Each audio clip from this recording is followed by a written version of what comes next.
Assalamualaikum warahmatullahi wabarakatuh. Salam sejahtera untuk kita semua. Ketemu lagi dengan Teras Cinta. Salam cinta, tetap tebarkan cinta di mana-mana. Kalau berbicara mengenai cinta, pastinya akan sangat luas, bisa melebar ke kiri, kanan, depan, belakang, dan segala arah, dan gak akan pernah ada habisnya. Apalagi ketika berbicara mengenai cinta Tuhan kepada makhluknya. Bahasa cintanya sangat lembut, sampai-sampai membuat kita ini sering sekali tidak menyadari. Bahkan kita tidak memahami bahwa Tuhan itu cinta loh dengan kita. Tuhan itu selalu baik loh dengan kita. Yang ada justru prasangka-prasangka yang negatif terhadap Tuhan. Yang terjadi justru kita tidak mengenali diri kita, tidak tahu balas budi, dan selalu mempertanyakan, kenapa sih kok Tuhan begini-begini?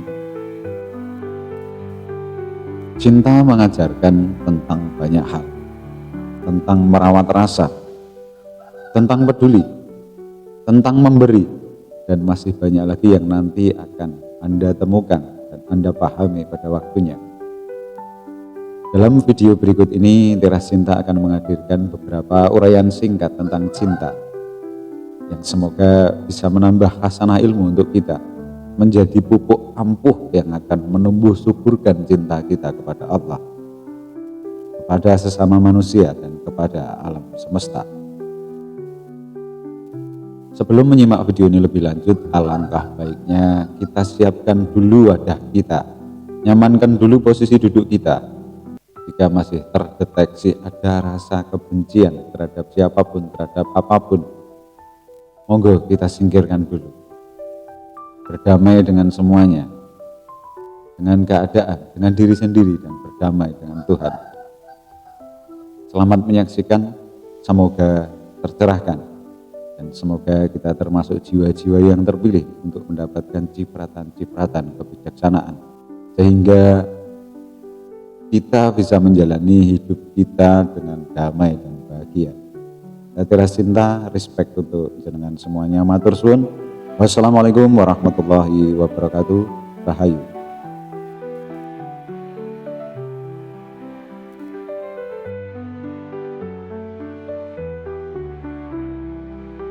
Semua sir guru yang menyampaikan itu beda-beda. Makanya disuruh menghargai dan menghormati ilmu itu walaupun setelah engkau pelajari. Seakan engkau tak pernah engkau belajar, itu kan yang dimaksud tawadhu sejati. Karena sirnya berbeda-beda. Kalau secara akal pikiran, nalar kita nih, secara nalar kita, buat apa kita belajar sesuatu yang telah kita ketahui? Buat apa kita belajar sesuatu yang telah kita fahami, bahkan yang telah kita jalani? Belajar saja yang tidak kita ketahui, yang tidak kita pahami. Tapi yang dinamakan tawadhu sejati, mendengarkan sesuatu seolah-olah kita tidak pernah mendengarkannya. Begitu itu Ibnu Athaillah mengatakan. Itu ada sir-sir masing-masing. Masalahnya tentang urusan ma'rifat hakikat itu bukan kitabnya. Itu privat, pribadi. Cuma biar syariat itu tidak salah kaprah dan salah faham, makanya ditulis melalui kitab. Hanya sekedar perjalanannya, bukan kedudukan dan kediamannya. Di kitab-kitab itu semua jalannya, bukan tempatnya. Sedangkan ma'rifat hakikat itu sudah bicara tempat, letak, bukan jalan lagi. Yang dinamakan jalan itu syariat thariqah itu semuanya jalan. Tapi kalau sudah masuk dalam ranah hakikat, ma'rifat itu bukan bicara jalan lagi.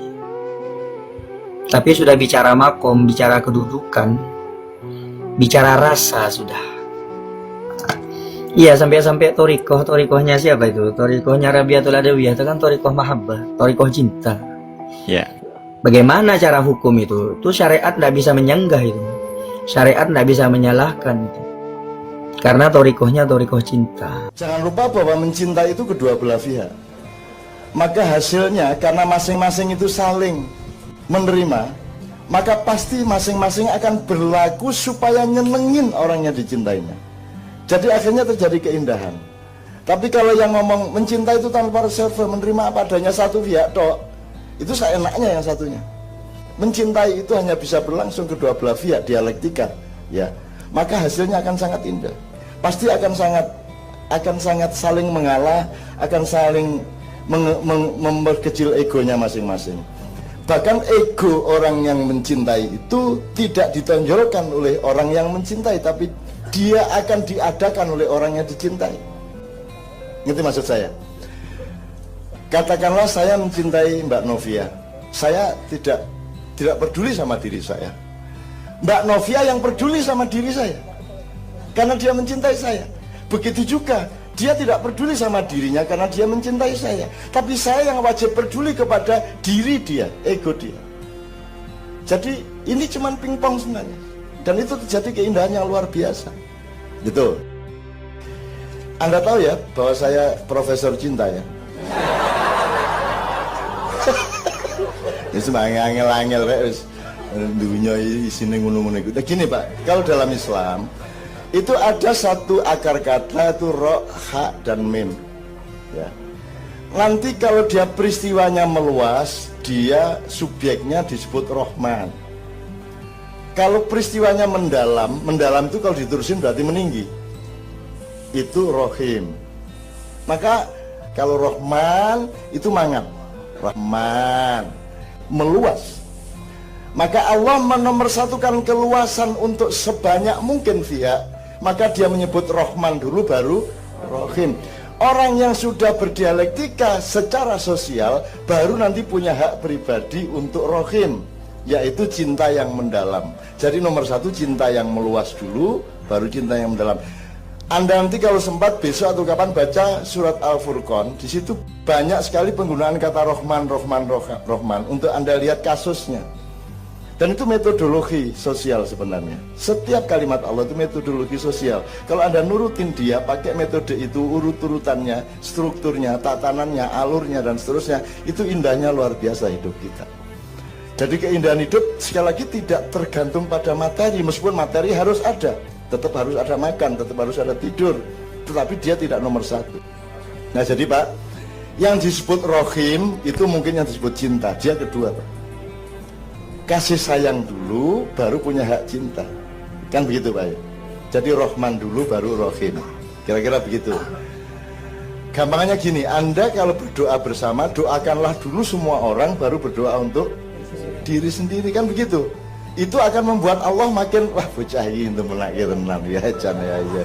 Ndongake kancane padahal dia ya wis kebelet tenan kuwi. Gitu ya teman sekalian ya. Rahman Rohim. Itu tidak berarti yang saya omongkan pasti benar. Ini tolong dicatat terus ya. Kata Cak Nun loh. Ojo kata Cak Nun. Saya itu cuman melaksanakan yang Allah mengatakan yastami'unal qaul. Dengarkan apa saja, termasuk saya mendengarkan Anda juga. Semua Anda dengarkan, baik buruk kamu dengarkan, tapi kamu punya parameter untuk mengambil yang baik. Begitu engkau sholat, engkau yang ambil keputusan, bukan gurumu, bukan kiaimu, bukan mursyidmu, bukan hanya Muhammad saja yang berhak ada di situ.